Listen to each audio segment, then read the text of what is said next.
এই বিশ্বের সমস্ত জ্ঞানে জ্ঞানী হয়ে যান, কিন্তু দাজ্জালের কনসেপ্ট না বুঝতে পারলে আপনি বুঝতে পারবেন না।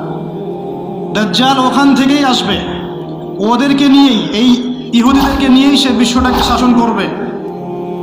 এবং বিশ্ব শাসন করতে হলে অবশ্যই আপনার রাষ্ট্র দরকার হয়, ক্ষমতার দরকার হয়, জনবল দরকার হয়, ওয়েপেন্স দরকার হয়, মিডিয়ার দরকার হয়, সব কিছুর দরকার হয়।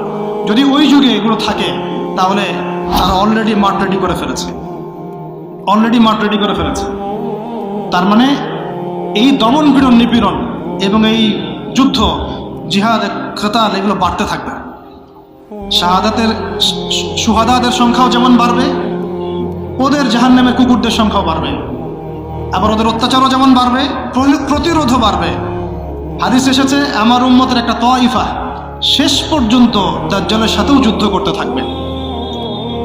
সাহাবীরা প্রশ্ন করেছিলেন তারা কোন অঞ্চলে যুদ্ধ করবে। নবীজি বলেছিলেন তারা যুদ্ধ করবে জেরুজালেম এবং তার আশপাশ, আরও এসেছে খোরাসান থেকে আরেকটা বাহিনী তাদের সাথে যোগ দিবে। নবীজি বলেছেন পৃথিবীর কোনো সেনাবাহিনী এই সেনাবাহিনীকে পরাজিত করতে পারবে না, এমনকি তারা বাইতুল মুকাদ্দাস আবার জয় করবে। এই পর্যন্ত যাবে। তার মানে সামনে এই কনফ্লিক্টগুলো আসতেছে, আমাদের দৃষ্টিটা ওইদিকে রাখতে হবে, আমাদের মূল জায়গাটাতে। আপনাকে বলে রাখি, শেষ জামানার সবচেয়ে ইম্পর্টেন্ট জায়গা প্যালেস্টাইন। শেষ জামানার সবচেয়ে ইম্পর্টেন্ট ক্যারেক্টার ঈসা আলাইহিস সালাম, ইমামুল মাহদি, আর শয়তানের পক্ষে হচ্ছে মাসিহুদ দাজ্জাল। এবং এই জিউসদের দিকে সবসময় চোখ রাখতে হবে, কারণ এরাই তারা যারা মাসিহুদ দাজ্জালকে ফলো করে বিশ্ব শাসন করবে। তারপরে আল্লাহ রাসূল সাল্লাল্লাহু আলাইহি ওয়াসাল্লাম বলেছেন আল মাহদির আগমনের পর এমন একটা ব্যাটল হবে, ওদের সাথে যুদ্ধ হবে, যে নবীজি বলেছেন গাছ পাথর পর্যন্ত কথা বলা শুরু করবে, ইয়া মুসলিমিন্না ওয়ারাইল ইয়াহুদ তাআল ফাকতুলহু, আমার পিছনে একজন ইহুদি লুকিয়ে আছে, আসো হত্যা করা যাও। গাছ পাথর পর্যন্ত এই জুলুমগুলো দেখতে দেখতে অতিষ্ঠ হয়ে যাবে, দেখবে ওরাও কথা বলা শুরু করবে ইনশাআল্লাহ। নবীজি বলেছেন মানে এটা বলেছেন হবেই, নবীজি বলেছেন মানে না হবেই। কোন নবী বলেছেন? যিনি বনু কাইনুকাকে বের করেছেন, যিনি বনু নাজিরকে বের করেছেন, যিনি বনু কুরাইজার সাথে যুদ্ধ করেছেন, ওই নবী বলেছেন। ওই নবী সাল্লাল্লাহু আলাইহি ওয়াসাল্লাম ইন্তেকালের কয়েকদিন আগে বলে গিয়েছিলেন, এটা জানি না আরব নেতাদেরকে কে বোঝাবে, কে শোনাবে, যে আমার ইন্তেকালের পরে জাজিরাতুল আরব থেকে এই জিউসদেরকে বের করে দিও, তোমরা বের করে দিও। কে বলেছেন? এটা আমি বানিয়ে বললাম? এটা ওমর রাদিয়াল্লাহু আনহু করেন নাই? করেছেন। এটাই সামনের ভবিষ্যৎ। আর ইমামুল মাহদির সাথে যোগ দিবেন ঈসা ইবনে মারিয়াম, কারণ ইমামুল মাহদির যে বাহিনী থাকবে তারা দাজ্জালের সাথে পেরে উঠবে না, তার সাথে পারার মতো ক্ষমতা কারো থাকবে না, সে এত শক্তিশালী হবে। তাই বলে তারা অস্ত্র জমা দিয়ে দিবেন না, ফাইট করতে থাকবে।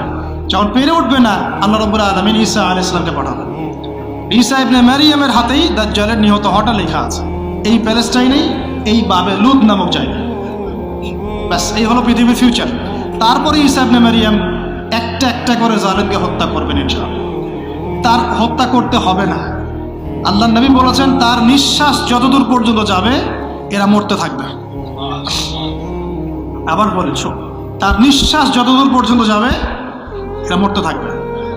সর্বশেষ দাজ্জালকে খুঁজতে খুঁজতে খুঁজতে তিনি এই প্যালেস্টাইনের বাবে লুদ নামক জায়গায় পাবেন, সেখানে হত্যা করা হবে। তারপরে 40 বছর, কত বছর? 40 বছর ঈসা আলাইহিস সালাম এই বিশ্বটাকে শাসন করবেন। কত বছর? 40 বছর। ওখানেই সভ্যতা শেষ হবে। তারপরে মানুষ আবার খারাপ হওয়া শুরু করবে, এমন একটা অবস্থা হবে যে মানুষ রাস্তাঘাটে জেনা করছে। আল্লাহ আল্লাহ এই শব্দগুলো বলার মতো একটা মানুষও থাকবে না। এটা কখন হবে? 40 বছরের খেলাফতের পরে, আরো পরে। তার মানে আরো অনেক সময় পরে আছে, অবশ্যই এগুলো সামনে হতে যাচ্ছে। একটা জেনারেশনে খারাপ হতে তো অনেক সময় লাগে, লাগে না? কমপক্ষে 100 বছর লেগে যায় একটা জেনারেশনে খারাপ হতে। আমরা জানি না, আল্লাহু আ'লাম। তবে ঈসা ইবনে মারিয়ামের এই বিশ্ব শাসনের পরে, 40 বছর বিশ্ব শাসনের পর এই অবস্থাটা আসবে। আর ওই কওমের সামনেই পশ্চিম দিক থেকে সূর্য উঠবে, মানে কি কিয়ামত। ব্যাস, তারপরে দ্বিতীয় ফুৎকার, আমরা সবাই উঠে দাঁড়াবো। তারপরে কি? ফামান ইয়া'মাল মিসকালা যাররাতিন খায়রা ইয়ারা ওয়া মান ইয়া'মাল মিসকালা যাররাতিন শাররা ইয়ারা। ব্যাস এই হলো আমাদের ডেস্টিনেশন গন্তব্য। এখন আমাকে বলেন, আপনারাই বলেন, এখন তাহলে আমাদেরকে কোন কোন জায়গাগুলোতে বেশি ফোকাস করা দরকার? ফেসবুক, ইউটিউব, আপোষে গীবত, তহমত, সমালোচনা, ইখতিলাফি মাসলা নিয়ে আমাদের ঝগড়া, ভাইয়ের সম্মানহানি করা, ধুয়ে দেওয়া, ধুয়ে দিলেন টাইটেলও মাশাআল্লাহ, মানে হচ্ছে ওয়াশিং মেশিন। হ্যাঁ, আমরাও কোনো কোনো জায়গায় দেখি ভিডিও সামলাইন দিয়েছে অগ্নি ছড়া বক্তব্য, কি আগুন ছড়া দিয়ে আসলাম।